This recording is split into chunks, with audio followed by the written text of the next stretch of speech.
Hey, what's up DDO players? Axel here. Welcome to my DDO new player guide. If you're new to DDO and you've been searching for some help in getting started with the game, you've come to the right place. This guide will be broken up into several different videos, several different parts.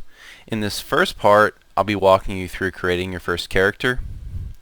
Just want to let you know I also have other guides and strategy videos on my channel, so if you find this video helpful, I hope you'll subscribe and check them out as well. Okay, so once you've downloaded the game from DDO.com and created an account and logged in, you'll find yourself at this screen. Now, if you have any problems getting to this point, feel free to visit the DDO forums. I'll put a link in the description to this video and post a thread or ask a question, and there will be many players willing to help you out. Okay, so to get started, we will obviously hit the Create button.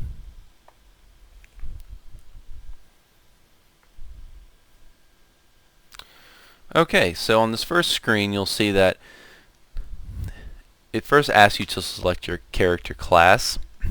Now the classes in DDO are broken up into three different subsections. We have melee classes, which focus on using a weapon of some sort. They're frontline fighters. We have spellcasters, who are more backline fighters who use spells to damage enemies. And then we have specialists, who are either a blend of both melee and spellcasters, or they have specialized abilities such as rogues who can disable traps.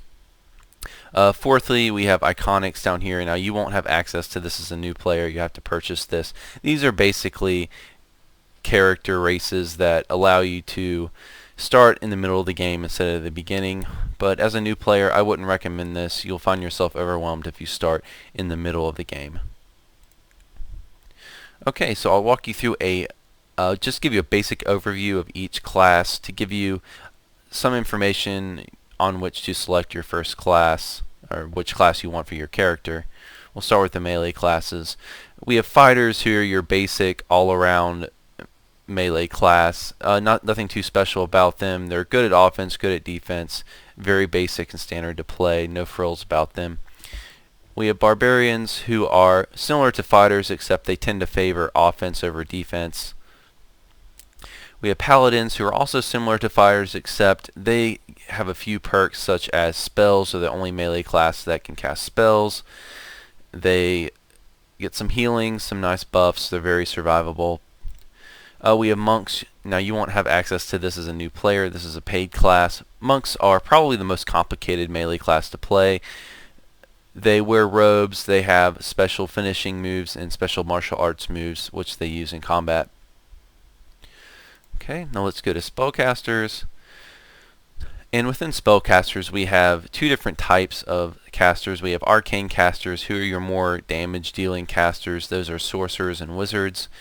The main difference between sorcerer and wizards are that wizards get a lot more, not bigger variety of spells, but they can't cast quite as long, whereas sorcerers get less spells, but they get more spell points and they can cast longer. Clerics and favored souls, these are your divine casters. They're more the healer types in DDO, although there really is no pure healer in DDO. Every class is very capable of killing things. We have favored souls, who are sort of the divine equivalent to sorcerers. They don't get as many spells, but they can cast longer. Clerics get more spells, but they can't cast for quite as long.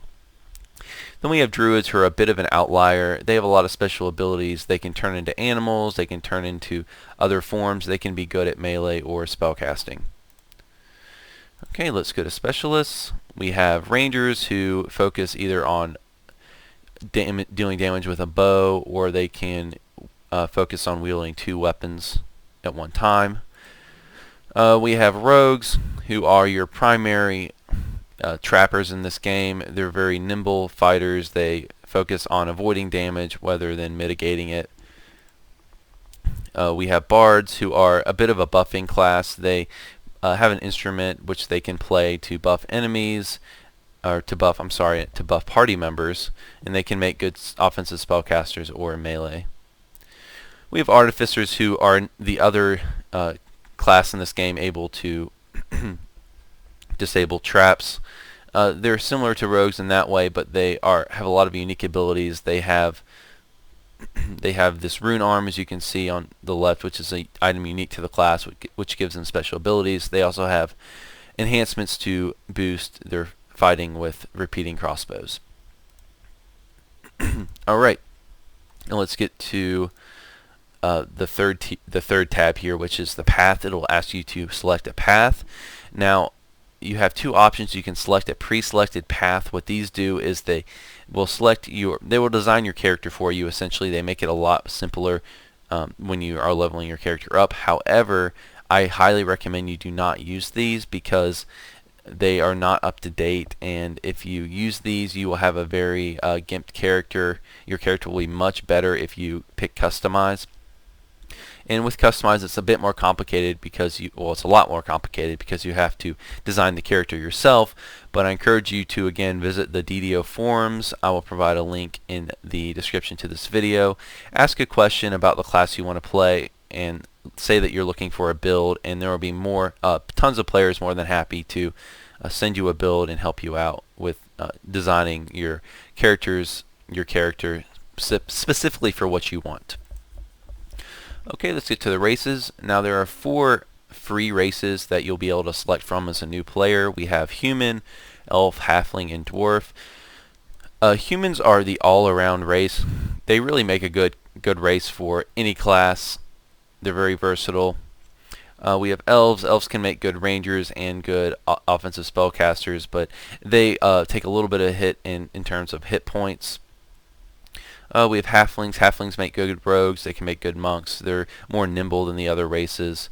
And we have Dwarves, who are a tough race. They get a lot of hit points and some enhancements and other enhancements to boost hit points. I would recommend you go with Human as your first class because they're hard to mess up. They make a good race for any class, and they're very versatile and forgiving. I'll go over some of these paid races in case you feel like you may want to purchase one. Now, if you want to play a sorcerer, I think that's the only class where you really should purchase one of these paid races, such as Warforged. Now, sorcerers get repair spells for their primary self-healing, and Warforged are kind of a robot/human hybrid, and they can benefit from those spells. So if you want to play a sorcerer, Warforged is a great race for that, and I recommend that you buy that. Half-Elf they're similar to humans in a lot of ways. They get a special feat at the beginning of character creation that makes them highly customizable.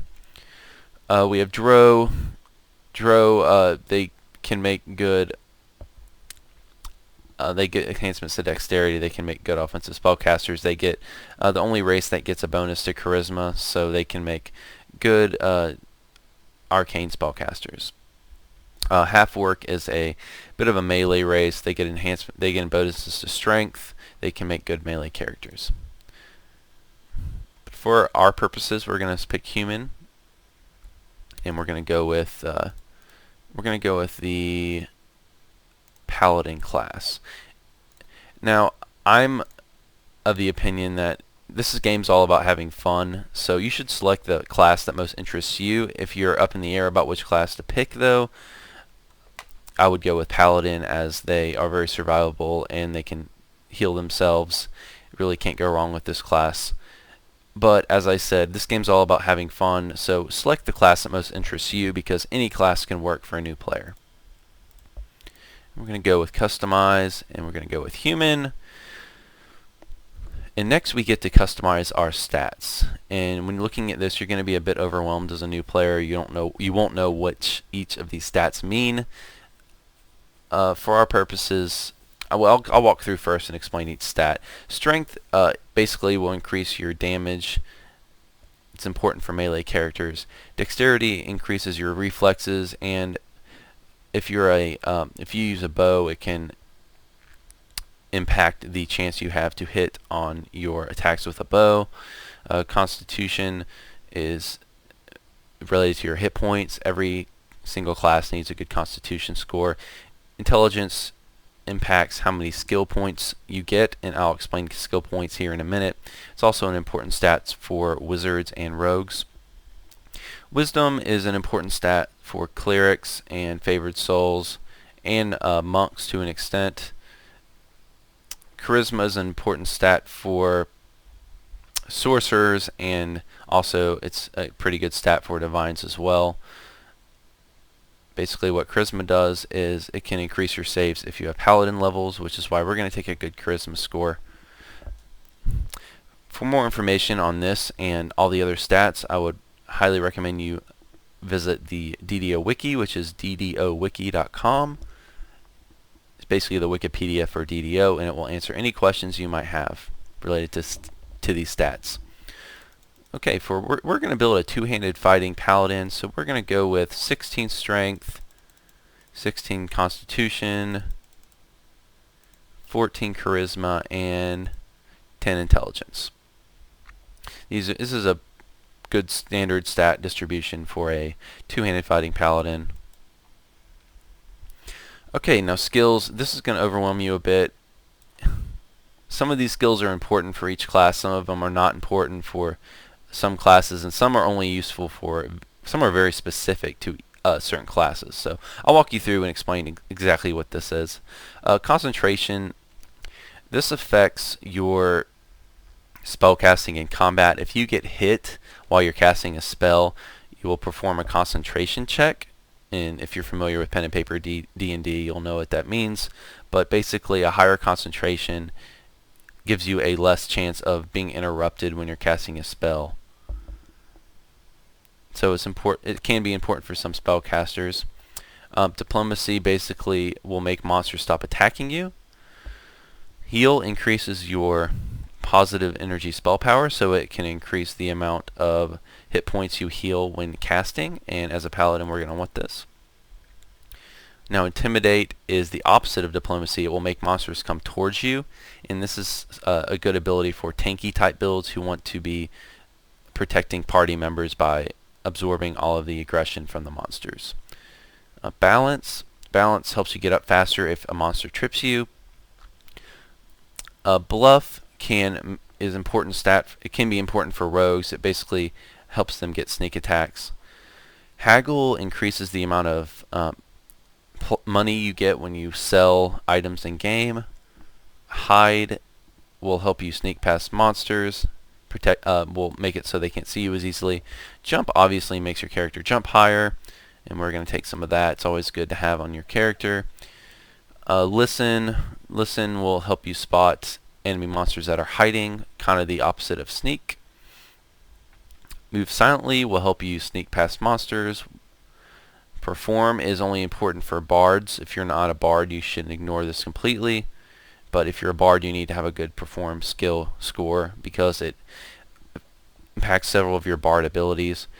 Repair is important if you're a sorcerer, as I mentioned before, and you're a warforged and you need to repair yourself, because it increases, it's kind of like heal, the heal skill that I described above here.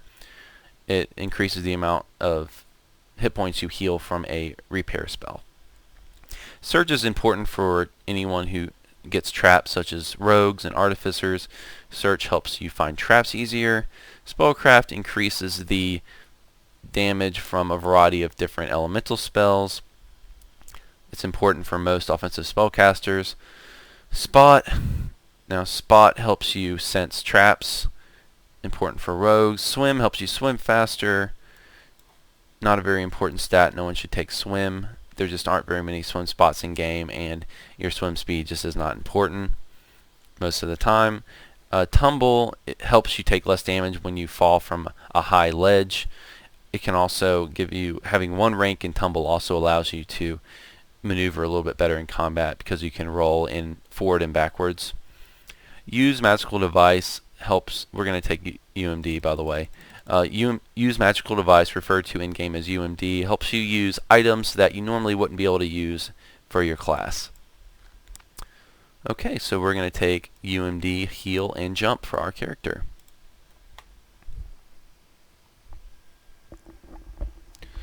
Next, we get to choose our feats. Now, I'm not going to go over every single feat.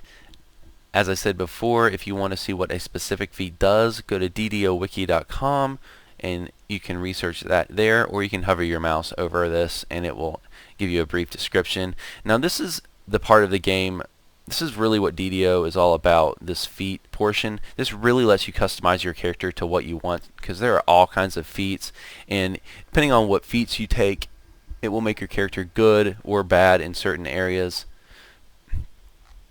Now, because we're running a basic two-handed fighting paladin, so we're going to want to be good at melee, so we're going to take feats that increase our melee damage and effectiveness. We're going to take power attack. Basically what that does is increases the amount of damage you do.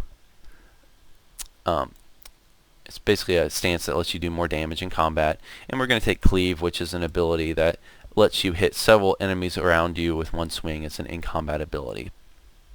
We also have to take a class feat because we're paladin. Basically this selects what religion you are. It's not too important, but we're going to take sovereign host. Move on. Again, if you're not running a paladin or you don't want to run this build and you want to use a different class, again, go to the DDO forums and link in the description and post your question about a build, and there will be many players willing to give you information on what feats, what skills, what statistics to take for what you want in your character. Okay, this next portion lets you customize your character's appearance. You can spend, there's people who spend lots of time tweaking their character to look exactly what they want it to look like, or you can just select the randomize button and wait until you get one that you like, and that's just for purposes of creating this character. That's what we'll do. So I'll just hit randomize until I see something that looks half decent. Now you can make some, unlike other MMOs where characters can be or all characters are very pretty, you can make some ugly characters in this game if you want to. But I'm just going to hit randomize until I see something that looks decent.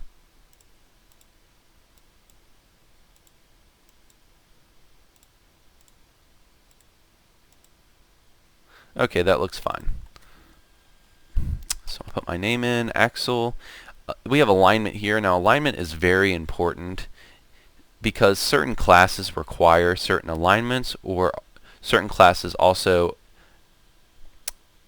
you're not allowed to take that class if you have a certain alignment. So if you want to multi-class, this alignment is very important.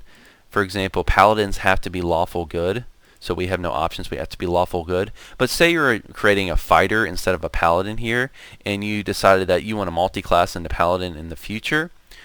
If you don't take lawful good as your alignment, you will not be able to take paladin in the future.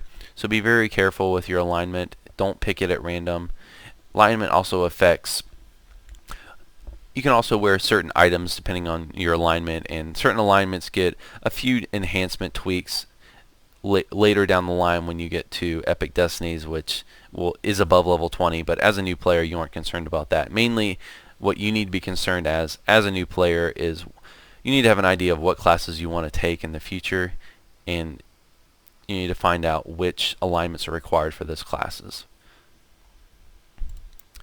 Okay, so after you hit the create button here, you'll find yourself on the beaches of Korthos, which is the beginning area in the game, and that's where I'll pick up for part 2. So thanks for listening, and please check out part 2.